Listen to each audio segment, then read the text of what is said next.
Hi guys, I hope you're all keeping well. I've been very busy at work lately and haven't had a lot of time to do some model train stuff, not much. Yesterday I uploaded a video of the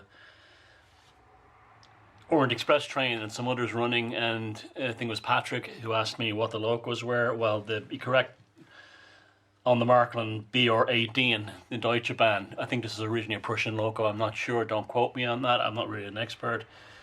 But there's an interesting story behind this loco, and it shows you how you can get around buying things on the cheap that seems like hopeless cases, or or seem like a challenge, more like, and you can actually get them up and running again. This runs beautifully, by the way. So I bought it off a gentleman in Germany, I think, very inexpensive, surprisingly so. And he said, I must, the reason why it's on sale is that it's got a lot of broken parts on it, which it did. I could see that from the pictures. And it's missing both the traction tires. And apart from that, mechanically, it was beautiful. It was fine. He said you have no problem running it. So I couldn't turn it down that price, and I didn't have an appropriate loco to run my Orient Express. Now, I used to have the Lima version of this for years and years and years, but it was stored away for about 10 years. And the metal weight inside the body, it was a tender drive loco. It had a really bad case of zinc pest, similar to what happens to the LMS Crab in 00 scale in Lima. And it destroyed the entire running gear, so I was never able to run that ever again. And I don't know what I did with it, maybe I just threw it out, I don't remember, or I lost it along the way. And there was no way to rehabilitate it, either mechanically or structurally. So this was ideal. Price was great. You know me, I love a second-hand bargain. And I got it back, put it on the layout, and it ran perfectly. It was a beautiful run, and you saw it yourself yesterday. From right across the speed range from slow to high. And he was wrong about the traction tires. There wasn't one traction tire missing. The two traction tires. There was one missing and one on there, but the one that was on there was useless. It was like spinning inside the wheel, which is a problem when traction tires age. They come loose and they spin inside the wheel. Now, they're easy enough to replace. You undo this hex nut here, either with a pliers or a hex driver, and you slip the new traction tire into there. Now, Märklin and most manufacturers make it easy for you because they make this wheel here, this driver here, the one that has a traction tire. But some manufacturers have actually put the traction tire in the middle, which means you have to take off the entire running gear, which is a nightmare. So always remember that when you're getting a steam loco second hand, make sure the traction tires are, maybe you're good at opening up all this stuff here and not wrecking it. I'm useless. That's a problem. No, that's not a problem for you. But if you, like me, and you want to not tamper with any of this stuff, always make sure if there's a traction tire on it, it's here. Okay, it's a loco drive, by the way. The tender is just for extra pickup on the Märklin common feed. Now, I don't buy traction tires anymore. What I use are O-rings or gaskets. Let me just move this guy out of the way. These are mini gaskets that are used in medical instruments, sort of like specialized plumbing and things like that. And they can be really small, which is great, like that size, which I've used on HO locomotives with small drivers, like some of the rail cars. And really up to this size, they're only useful for the train modeling, as you rarely would get anything bigger than that. But these are very, very cheap. You can usually buy 100 of them for like, a couple of euros on eBay from China. And they're actually better than traction tires because they're much stronger and they don't wear down. So they don't wear down. And the only issue you can have sometimes is the groove that you'll have on the wheels. Sometimes it's not deep enough on the more modern models for the traction tire, and the traction tire will sit slightly proud. I never really had a problem with this because if you have two wheels, if you put one on either side like this one, two traction tires, well, the weight is, the balance is then evenly distributed, right? But if you have it on one side, you have a slight tilt. Now, if they're too far proud, when they hit the frog on the the turnout of the points, they might jump a little bit. But otherwise, in 99% of cases, I've used these gasket O-rings without a problem or without a bother in the world. So that's an easy way to deal with traction tires. And I've never had one of these ever fail because they're made of a much stronger, whatever it is, rubber or silicone than what comes with normal traction tires. And if you put them on really, really tight, and I've noticed that with a lot of manufacturers, the traction tire barely fits, okay? If you put these on really tight, not only does it stretch them out thinner, so you'll avoid the problem of them being, you know, slightly above the groove for the traction tire, but also they grip better. They actually, whatever they're made of, they grip better, and you can vastly improve your running qualities of your locomotive. So that was the traction tires done. O-rings or gaskets. Always remember this. I've been using these for years now. No problems. And like I said, I will buy traction tires if there's absolutely no alternative. And that's never happened, I don't think, ever. Now, another thing with this locomotive was that mechanically fine, but there was lots of broken bits on it. Like all these valves here, I don't know anything about steam trains, some parts on the top and on the side, the buffers were smashed off the front. That was an easy thing to fix because I'm not a purist. I don't have to bring this back to factory condition. So I had this for ages. I bought it for spare parts years ago for like a tenner. And it's the Revel HO BR18. It's a slightly different variant of the same locomotive, and it supplied me with all the missing parts I needed that for the top and sides, and including the buffers. So that was a great problem, and there's loads of extra bits in here. Now I was even thinking about, there's a very nicely high detailed tender in here, but that will be used for another thing. Now I don't know how much this kit costs now, but I got this in an Irish hobby shop and it was in a clearance section, and it was $9.99. I don't know what it costs now, but I just bought it. Says maybe I'll just build a model kit because I used to love building model kits, or maybe I'll just you know, do something with it, maybe even motorize it if I can find a mechanism. And it turned out to be a lifesaver in this case. And we'll get there's the correct box for this. A wonderful old Markland box. It'll make you want a model, wouldn't it? And I have the model I want. You know, I'm sorted. No more problems. And I forget how much this cost me, but it was really, really cheap. And so, if you don't mind not being a purist and bringing the model back to factory condition, which doesn't interest me, I want the model to be running condition.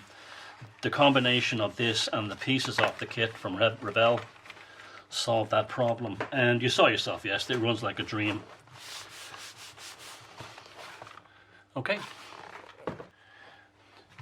Another hobby tip I want to talk about is micro and small screws. Now, I'm also interested in electronics, and that's like my main hobby really, and repairing all electronic bits. But when they can't be repaired, whatever reason, I take everything off them in terms of screws. And all my screws are from old electronic parts, old cassette players, old Walkmans, old radios. And again, I never have a problem finding a screw for a model if it's a small missing thing, not just only coupler screws, but sometimes coupling rods and steam locomotives. The hex nut is missing. I guarantee you that no matter what the manufacturer is, I have the correct screw and nut in here. So if you ever have like old electronics, the old-fashioned cassette players are great, and even cheap stuff, even old TVs, anything, you will find that they are a gold mine of screws that you can use everything to do with your rolling stock and building. And this is how I gain my screws. And I've got all kinds of the stuff here that probably goes back to the 1930s and 20s. And you'll find something to fit everything eventually. So that's how you get screws that you'll never not have the right screw for something you're working on.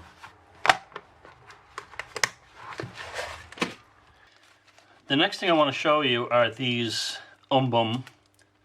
unfortunate name if you come from this part of the world, embossed card coaches, kits, wagons of Russian prototypes, which I want to run with my beautiful Pico M62, which you saw me the video of the unpackaging. And if you go to this is thanks to Railway 187. His channel is great for, I mean, I was always interested in wanting to get into Russian stuff. I love any kind of exotic European railways, and he's been a very useful site, channel for English language stuff of this. He's a chap in Belgium, and he's also a great proponent of the small tail chaser layout. Again, one of those things, you know, like the, you know, a bit of model railway philosophy here. We were always told that the train set oval or loop was a really bad idea because you get bored with it. Honestly, you get less bored with that.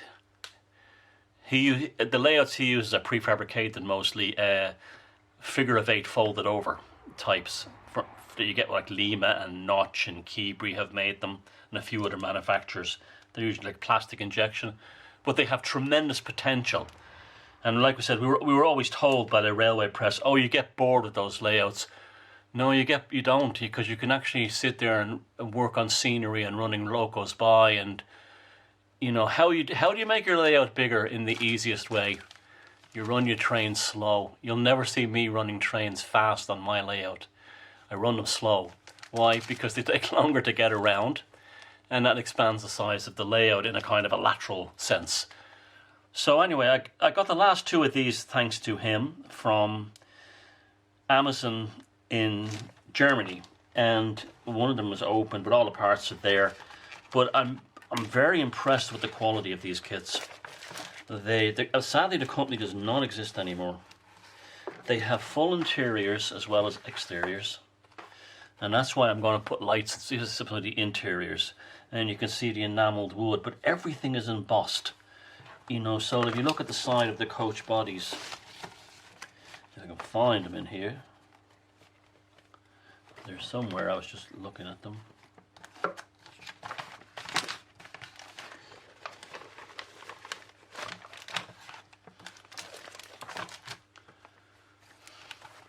There we go. The other side, of course, right? These little notches on the side, these detailed notches on the side of the coach, as well as these ribbed lines, are actually embossed.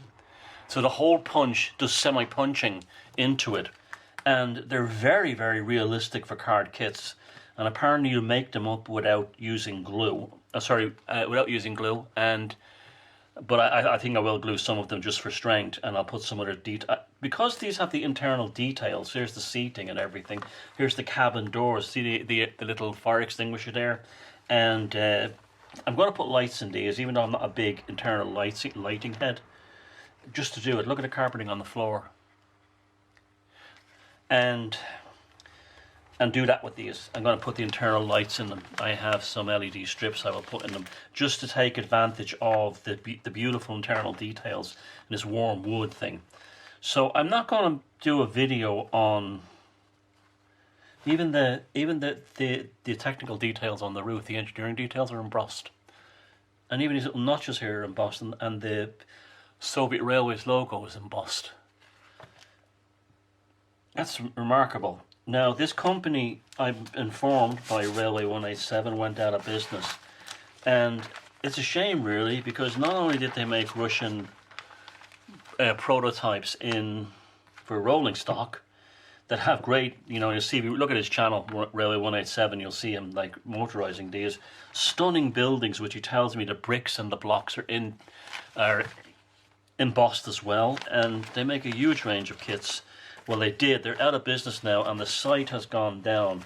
Now, when I got these from Amazon, somehow they were delivered to me from a company called Clever Paper, I think, in Spain. This company here, Caranova. And I went on their website, which was Caranova. It was info@caranova.es, España.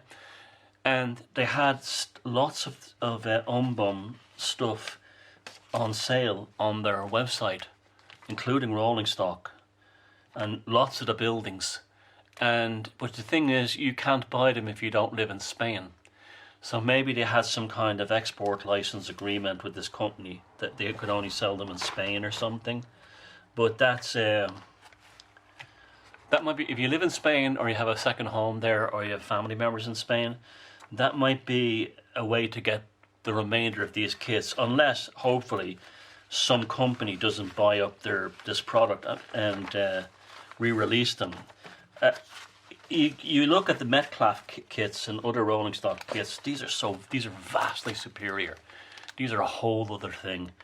And it's a real shame. I could have seen a company like this, if they made them to this quality back in the day, producing all kinds of obscure prototypes, not just Russian, but like, especially in Ireland, this would have been huge, without having to develop on British unusual prototypes, without having to develop injection molding. I'm not, like I said, I'm not going to make a video about the building of them, and there's loads of videos already online about building these. I'm just going to put some bogies on them from a regular train, and also you can see everything pops out. You see, this is stunning engineering for the card kits, and you'll see them when they're running. Now, I got two of them, but I have this kind of weird rule in my head that I don't like a rake of anything unless it has three. So I'm not going to be able to find another one of these, I'm pretty sure. Now, I asked Railway 187 in the comment section of his video about a possible conversion of these GUF Trans Euro Express coaches, because they're about the right length, and they have the flat ends rather than tapered ends like is common on European ones. I made a mistake. I didn't mean these coaches. What I meant was, and you mentioned now they have the wrong windows. They're horizontal rectangles. You need square windows. It's this model. This is the Inox coach. This is the GUF one. And I found another one of these very cheap in a lot. I'm thinking of making this, or painting this, as the baggage car. And it doesn't, it has similar windows. Look. They're not miles off, and it has the fluting that you could probably disguise as Russian, and everything else you paint over. So I think I'm going to paint this up in this color scheme to make the baggage car part of this rake for the M62. So that's down the road. So I apologize to 187. I didn't mean this coach, this GUF type. I meant this type here. And finally, you know how I like to remotor things. Well, I found this motor online. It was a bit more expensive than the cheapo Chinese ones, but it comes very highly recommended, and it wasn't that much more expensive, to be honest with you. And it's made by a company called Surpass Hobby, and this is the 180 brushed motor, and it becomes very highly recommended for remotoring model trains. And not only do you get the best quality motor, it's mainly used in the radio control RC hobby field. Not only do you get a really great motor, from what I've read online, I haven't yet to install one yet, you get two brass, you can see them in there, two brass gearworm drivers, and it also comes with the red and black cable pre-fitted, pre-soldered, and also with the heat shrink tubing on the end. So it looks like a very high quality product. So that's another thing I'm looking forward to trying. The Surpass